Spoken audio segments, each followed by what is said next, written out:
So ప్రస్తుతం గౌతు శిరీష పలాస నియోజకవర్గం నుంచి గెలుపొందిన గౌతు శిరీష టెలిఫోన్ లైన్లో ఉన్నారు. శిరీష్ గారు, కంగ్రాచులేషన్స్.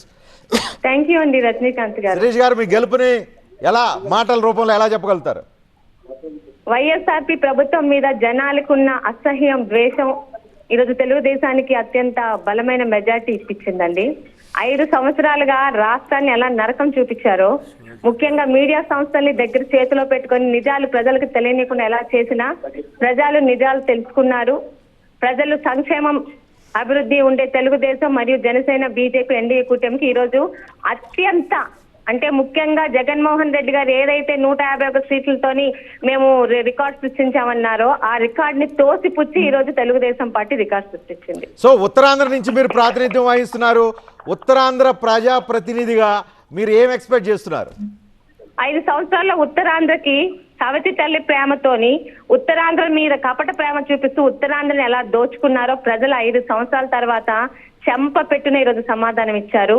ఉత్తరాంధ్ర ఎప్పుడు చంద్రబాబు నాయుడు గారితోని ముఖ్యంగా అభివృద్ధి సంక్షేమం టీడీపీతోనే ఉన్నింది. ఒక హుదుహుదు, ఒక తితిలీలో ఆయన ఎలా సేవ చేశారో ఆ రోజు ఏదో జగన్మోహన్ రెడ్డి అబద్ధాల మాటల వల్ల ప్రజలు మర్చిపోయారేమో కానీ మళ్ళీ ఒక రావణాసురుడు పాలన చూస్తే కదా రాముడి పాలన గుర్తొచ్చింది.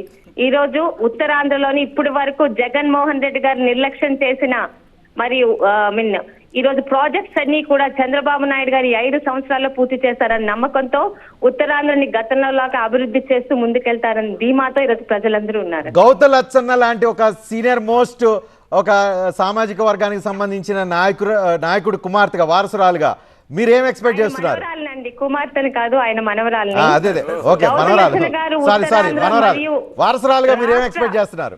రాష్ట్ర బీసీల ఒక ఆరాధ్య దైవంగా ఉన్న గౌతు లచ్చన్న గారిని ఒక మూర్ఖుడు ఇక్కడ సొంత స్థలంలోని ఆయన్ని ఇబ్బంది పెడితే వాడికి మంత్రి పదవి ఇచ్చి మరి వాడిని ఎదిగేలా చేసిన వైసీపీ పార్టీకి ఈరోజు పలాసలో, శ్రీకాకుళంలో ఒక్క సీటు కూడా లేకుండా చేశారు. రైట్, ఓకే, కంగ్రాచులేషన్స్ శిరీష్ గారు and best of luck. Sir ఒక్క నిమిషం.